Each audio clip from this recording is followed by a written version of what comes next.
J'en profite d'ailleurs, avant de laisser la parole à M. Chiaramonti, pour rappeler, en parlant justement d'internationalité, j'ai omis encore de parler de deux personnes qui sont en fait à l'origine de notre projet Comenius Regio. Il s'agit de Madame Teresa Ingico, qui était à Turin à la base du projet, et son homologue en France, c'était Herminia Daden.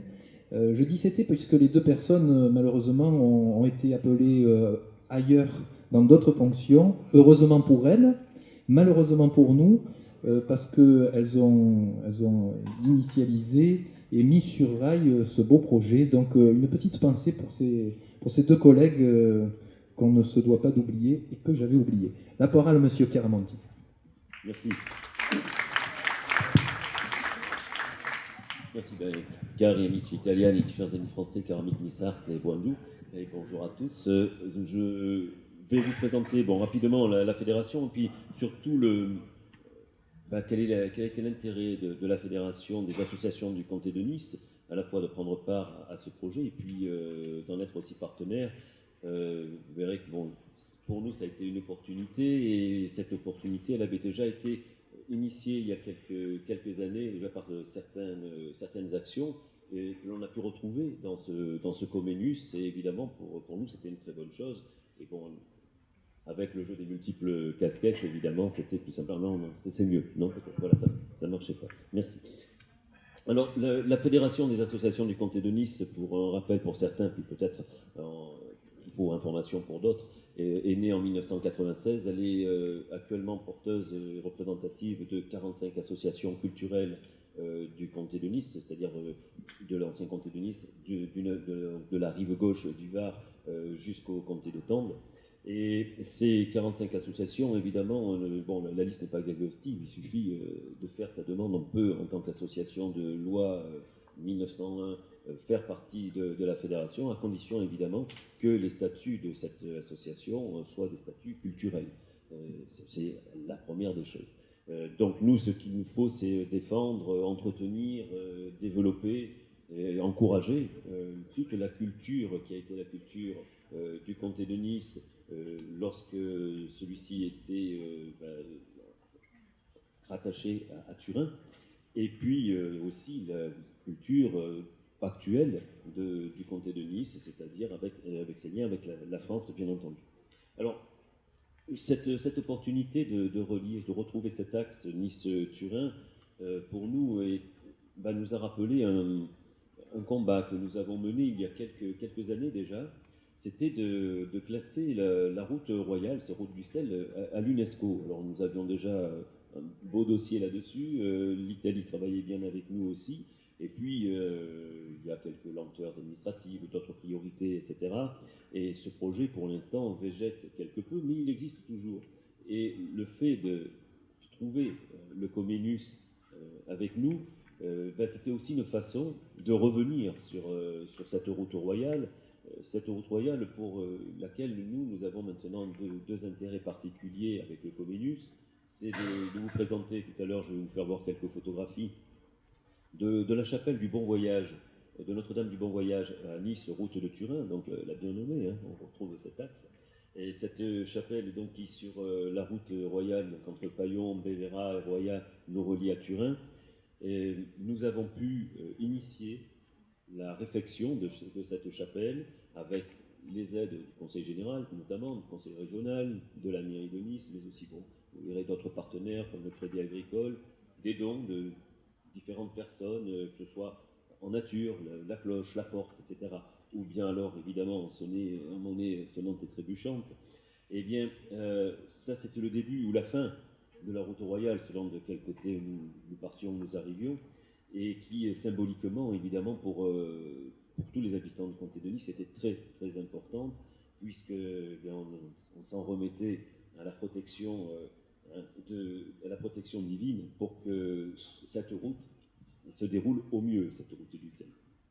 Et l'arrivée, pour nous, ça va être, quand ce n'est pas le Comenius, que ce n'est pas Turin, on va dire c'est surtout la commune de Tende, c'est-à-dire la dernière commune avant la frontière italienne. Bien si on peut encore parler de frontières aussi dans l'espace européen, évidemment. Donc cette commune de Tende que nous avons présentée aussi dans le Comminus, sur laquelle j'ai travaillé, alors non seulement parce que c'est cette dernière commune, mais aussi parce que j'y suis personnellement attaché, et je ne suis pas le seul ici d'ailleurs. Et donc cette commune de Tende qui est très symbolique à la fois du rattachement à la France, du non-rattachement à la France, de l'occupation italienne, de l'histoire avec et contre l'Italie du XXe siècle, et finalement du retour, du retour à la France aussi, à partir de 1947. Donc là aussi, énormément de symboles qui, évidemment, pour nous, Fédération des associations de comté de Nice, nous parlaient énormément. Alors, ces symboles, on les retrouve aussi dans les personnes. On retrouve ici parmi nous toutes ces personnes qui sont venues, qui sont maintenant à Nice, dans le comté de Nice, et qui ont des origines piémontaises bien souvent. Il n'y a qu'à regarder les noms de famille de beaucoup d'entre nous. Quand on s'appelle Caramonte, qui ne vient pas forcément de Suède, hein, d'accord. Donc, automatiquement, s'il y a d'autres liens, ces liens culturels, je voudrais aussi les saluer dans la dernière pièce qui est interprétée par le théâtre Francis Gag, dont Jean-Luc Gag est aussi représentant, puisqu'il nous les présente fort bien, avec justement des personnages qui communiquent entre eux, qui travaillent entre eux, et là qui travaillent physiquement entre eux, qui sont à la fois niçois, qui sont des gens de la montagne, les Gavot, mais qui sont aussi des Piémontais. Et ça, c'est notre amalgame, c'est aussi ceux dont nous sommes faits, c'est aussi ceux que représente la Fédération, et ça, nous en sommes à la fois très heureux et très fiers. Et donc le Comminus, là encore, nous permettait de retrouver toutes ces racines. Alors, je voudrais vous faire voir juste quelques images de ce que nous avons pu faire avec vraiment l'investissement de chacun, de tous les Niçois, de beaucoup de Niçois en tout cas, pour qui, évidemment, cette chapelle parle, mais voilà, c'est un symbole. Hein, la réflexion réalisée, donc il a fallu 4 ans, parce que bon, il faut du temps, ça ne se fait pas tout seul. Et puis, surtout, on a eu le concours des bâtiments de France, donc, qui donne un cachet particulier et qui indique que tel que c'est fait, c'est refait à l'identique. Cette chapelle du XVIIIe siècle est vraiment refaite telle qu'elle était lorsqu'elle a été construite. La seule différence, je vous la montrerai, c'est au niveau routier. Hein. La route, évidemment, a remonté d'un petit niveau, et donc l'escalier n'est plus tout à fait le même pour y accéder. Alors voilà, elle a été faite en 1727. Le linteau sur la porte le démontre encore. Donc on voit que c'est une vieille association sur cette route de Turin. Et 1727, ça nous montre aussi l'importance, hein, parce que 1727, c'est certainement aussi déjà une réflexion.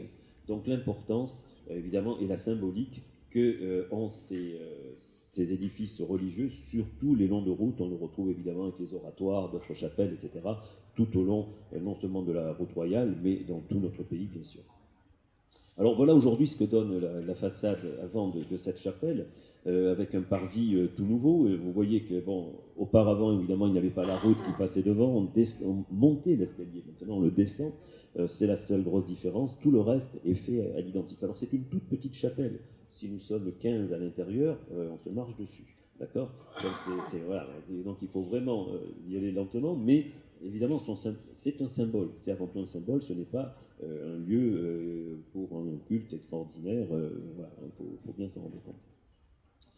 Voilà un petit peu dans son environnement. Donc on peut la voir sur son ensemble. Vous voyez, c'est quelque chose de très petit, mais qui, évidemment, symboliquement, est très fort. Alors voilà un petit peu avant, avec l'échafaudage, vous voyez la différence qu'il y a eu. Elle était complètement à l'abandon. Il faut dire que c'est une chapelle qui n'appartient pas au domaine religieux. C'est une chapelle qui appartient à un particulier et qui a accepté effectivement, parce que d'abord ça mettait aussi en relief son patrimoine, mais qui a accepté cette réflexion. Voilà, alors tout ce qu'il y a à l'intérieur, et tout en trompe l'œil.